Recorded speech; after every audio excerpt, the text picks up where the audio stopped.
Cases जो मैंने रखे हैं, 2 केस हैं, वो सिंपल केसेस, और उसके में मैं क्वेश्चन छोड़ के जाऊंगा।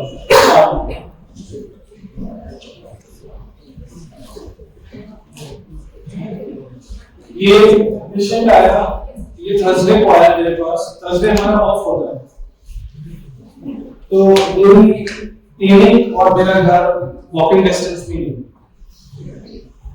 तो मैं किसी काम से जा रहा था अपने क्लिनिक के सामने से, तो वहां पर मुझे 2 जने मिले। उन्होंने बाय चांस मुझसे पूछा कि ये डॉक्टर साहब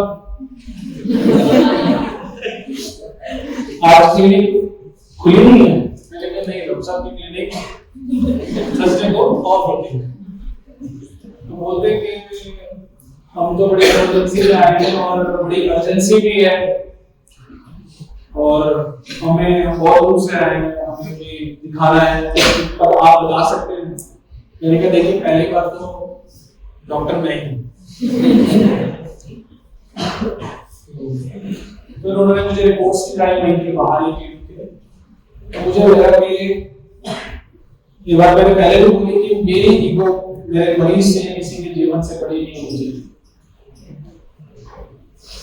तो मैंने कहा बोला कि देखो आप मुझे 15 to 20 मिनट्स दीजिए, आई विल कम, फिर मैं देखता हूँ।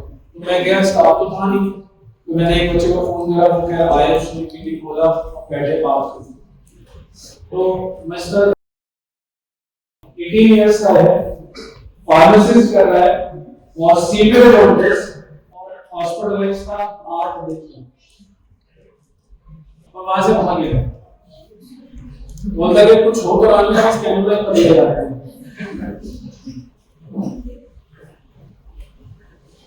और 3 बार उसने काफी आयुर्वेदिक ट्रीटमेंट भी ली, और लेवल का लेवल 40, जो अप एंड डाउन होता है थोड़ा, बीच में स्टेरॉइड थेरेपी दी गई तो 19 आया, बट अगेन बीच में treatment along with patients suffer with severe itch all over the body।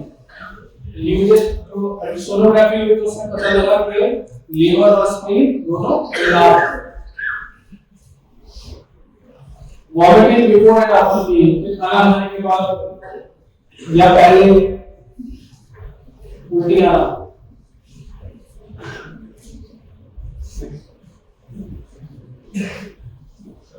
ये उसका रिपोर्ट है 40.36 रेलेवेंट टोटल है, और जो इनडायरेक्ट है 21.81। अब केस में 2 चीजें देखनी की है कि क्या इमरजेंसी होम्योपैथी हैंडल करती है। पहली चीज तो ये यस, यस कौन बोलेगा? जिन्होंने ये एक्सपीरियंस करा और अपनी नॉलेज बना ली,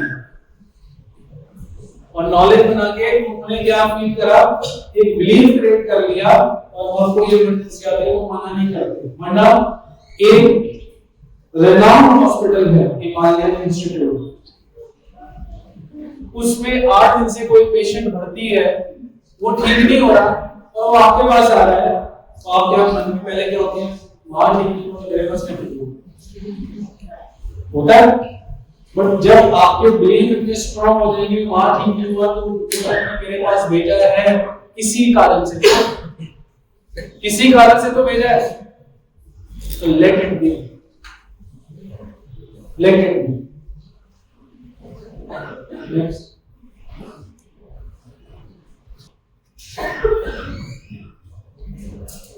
ठीक है,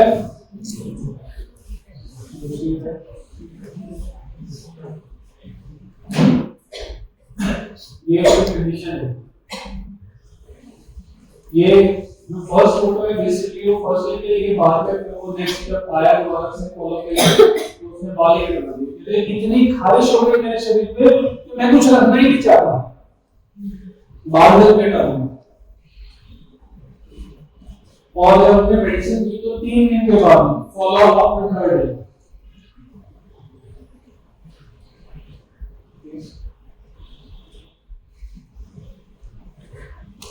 कितना लोग हैं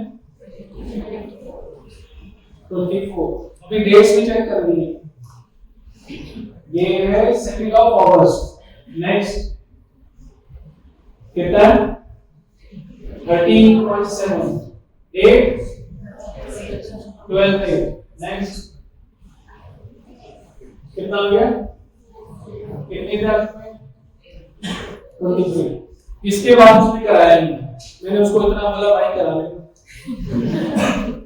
कहता नहीं जी कहता मुझे कोई दिक्कत नहीं कहता मैं सब कुछ खा रहा हूँ अभी मैंने परसों उसको फोन करा पेशेंट को कि यार मुझे तेरी कोई रिसेंट कोई फोटो भेज दे कि अब या उस टाइम की कुछ है तो क्योंकि जो 40 वाली रिपोर्ट थी वो भी मेरे पास नहीं थी क्योंकि मैंने खुद केस किया कोई बच्चे नहीं थे क्लिनिक में कुछ ऑफ था तो वो मेरे लिए ये करना भूल गए ये हमारे साथ बहुत बड़ी प्रॉब्लम होती है कि वीडियो या फोटोज हम पूरा पर नहीं ले पाते तो फिर होता क्या है कि फॉलोअप में कैसे फॉलोअप की रिपोर्ट्स हमारे पास आ जाती है तो फिर उसको फोन करके बोला कि यार तुम्हें मालूम है कि आपको 40 वाली की भेजती है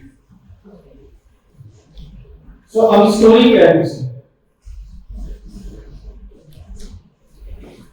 Yes, इसको क्या as he is doing pharmacists he went to relatives just for few days and examination has to be done तो उसके एग्जाम होने थे तो उसके रिश्तेदारों के पास भेजा कि एग्जाम देने के लिए रोज आना जाना करने की बजाय आप अपने रिलेटिव के घर पे रहें और वहां पर रहकर आप एग्जाम्स दें तो but he was not willing to go there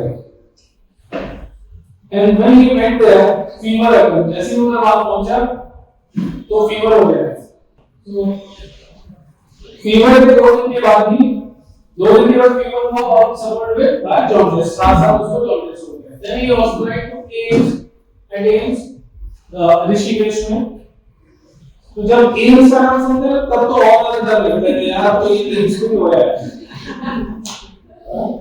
कि हम तो कभी भेजते हैं काम करते हैं कि आप हायर सेंटर एम्स जैसे में जाओ वो पेशेंट से उधर से वापस आ रहा है तो क्या बनेगा but I did not get any relief from there too and he said मेरा हॉस्पिटल में मन नहीं लग रहा था मैंने पूछा तो मन लगाने गया हॉस्पिटल में कौन जाता मन लगाने मेरा तो बिल्कुल मन नहीं लग रहा था किसी को आने नहीं देते किसी को मिलने नहीं देते यही से कैसे शुरू हो अरे तेरे को मिलना क्यों है तेरे को आने को क्यों चाहिए पर्सनालिटी पता केस टेकिंग में ऐसा ही होता है तो जितने यहाँ पर प्रिस्क्राइबर्स हैं जो डॉक्टर्स हैं बड़े उनको पता है कि जब स्टूडेंट कोई केस हल्का होता है ना कोई पेशेंट नहीं कुछ बताता तो सबसे पहले वो आके क्या बोलते हैं सर केस में कुछ मिला तो नहीं वो अंदर वो हम पूछते पूछते को डांट के मारते थे वो डांट रहे हैं बार बार हम कैसे पूछे मेरा तो रोना ही नहीं कर गया केस स्टार्ट देयर जैसे ही आपके स्टेप इन हुआ पेशेंट आपके सामने केस आपका वहीं से चालू हो जाएगा तो आपका पेशेंट आपको क्या कह रहा है कि मेरे को कोई मिलने ही नहीं आ पा रहा यही से केस शुरू हो चुका है मेरा मन नहीं लग रहा था कुछ करते नहीं कि बस कहना बोलते रहते थे मैं वहां से भागा एग्जाम्स का पालना करके कि मेरे एग्जाम्स मुझे जाना है अब यही फील करना है कि एक एनर्जी कैसे कैसे कैसे स्केल करनी है और क्या वो चाह रही है मुझे टीचिंग बहुत की सारी बॉडी को टीचिंग तो मैंने अपने पापा से कहा एसी लगवा दीजिए जैसे वो घर आ गया वहां से टीचिंग हो रही थी तो पापा को बोल रहे थे पापा ये तो टीचिंग हो रही है एसी लगवाओ तो पापा उसको एसी का जवाब क्या मिल रहा है पर दादाजी ने मना कर दिया कि एसी नहीं लगेगा और ज्यादा दिक्कत है तो वो अपने पापा के साथ चला जाओ क्योंकि उसके जो फादर हैं वो पहाड़ वाले इलाके में ठंडे इलाके में टीचर है तो अगर आपको ज्यादा दिक्कत है तो आप वहां चले जाओ तो बोलता है कि जिस दादा को मेरे चाचा ने कार दिया था और हमने रखा और आज वो दादा मेरे को एसी में बात करने मना कर रहा है और ये कह रहा है तू चला जाए यहाँ से मुझे मेरे घर से भी काम रहा है तो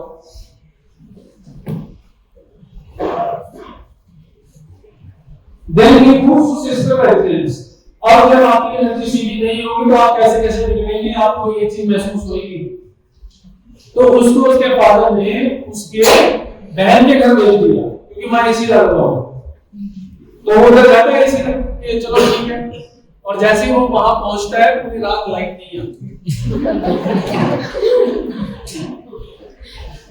this is what I am saying कि how everything works. Nature is teaching you. Nature what? अब इस केस में नेचर क्या सिखाना चाहिए? वो क्या सिखाना चाहिए आपको? बार-बार बीमार करके आपको बार-बार ऐसे एक्सपीरियंस देंगे कि आपको हॉस्पिटल भेज दिया, कि आपको बहन के घर भेज दिया और बहन के घर ऐसी लगवाई नहीं है, और बहन ने अपने किसी को क्या बोला कि तूने तो हम सबको मिलके परेशान कर दिया, तूने तो हमें परेशान ही कर दिया, क्योंकि सारी रात पंखा चलाओ यानी पंखा चलाओ, हवा करो, मुझे नीचे हो रही है, तो बहन से बोलते सुबह कह रहे तूने तो हमें परेशान कर दिया। वो वहां भी नहीं रुका, अपनी मम्मी को बोलता है कि मुझे वापस बुलाओ, तो पेशेंट से मैं अंदर ही अंदर रोता रहा और मैंने अपनी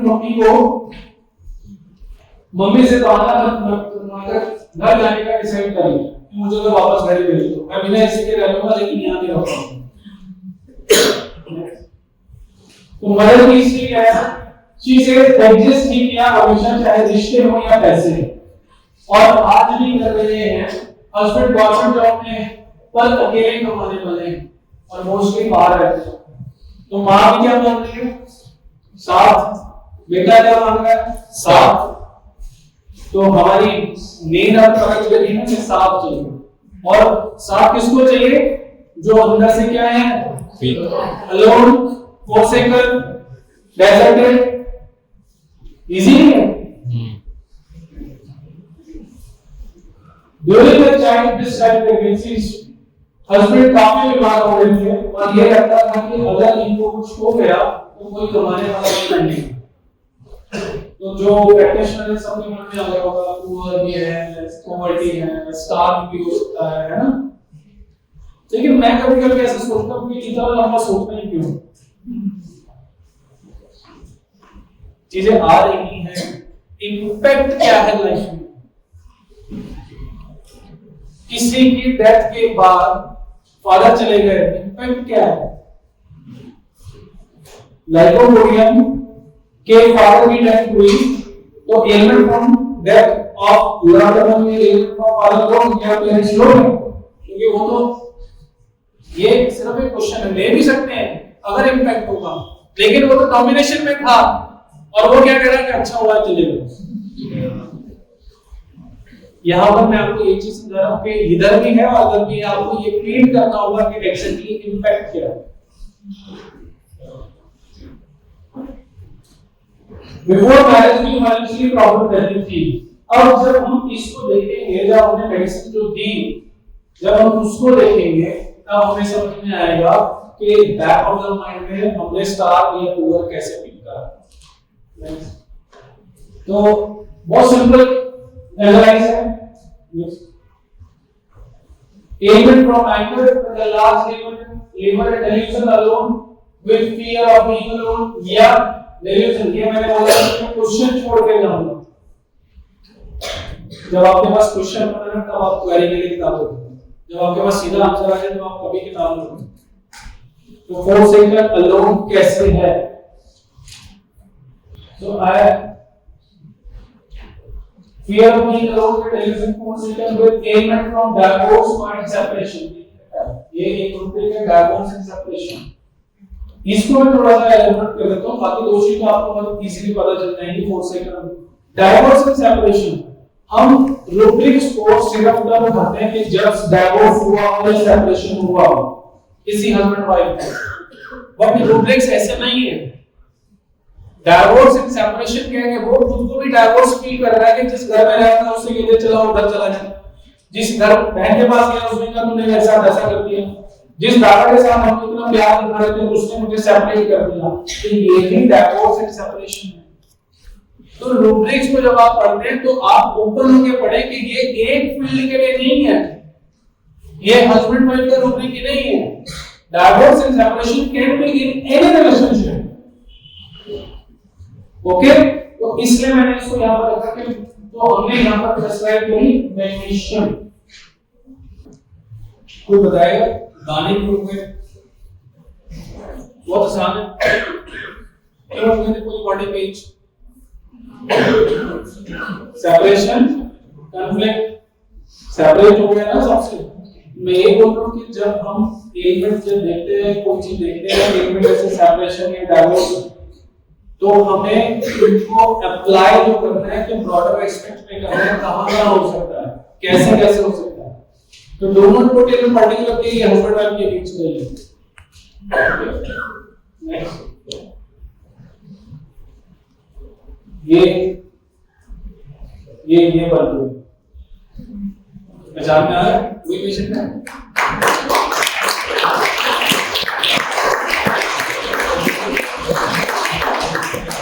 तो उससे बोलो नहीं है, कोई दो बार देखना पड़ा नहीं हो गया ना। ये to prescribe silicone, all of your energy will change patient को, ठीक है? तो जब कहते हैं खाता तो बहुत है लगता नहीं है, तो एक पे देख रहा था कि हम लोग कैसे लेंगे ना थोड़ा सा, एक जैसे कपिल शर्मा का शो आता है, ऐसे एक बेसिक पंजाबी में वो चलते हैं छोटे छोटे से एक आते हैं, वो पाकिस्तान के होते हैं, तो कॉमेडियंस होते हैं। तो बोलता है कि एक कॉमेडियन है वो कितना सा है, तो हमें अब पता है वो जो स्मॉलर है, तो वो उसकी माँ वो कॉमेडी नहीं तो उसकी एक लेडी मदर बनी हुई है, वो बोलती है कि जब तू हुआ सी ना मैं बड़ा फ्रूट खाता, मैं बड़ा फ्रूट खाता, मैं आ भी खाता वो भी खाता, कहता लग गया कितने है, यानी एनर्जी सही नहीं है, जो मर्जी खाओ लगेगा। ऐसी एनर्जी बेटर हुई आप सूक्ष्म में खाएंगे बेहतर होगी। All is about your energy. Next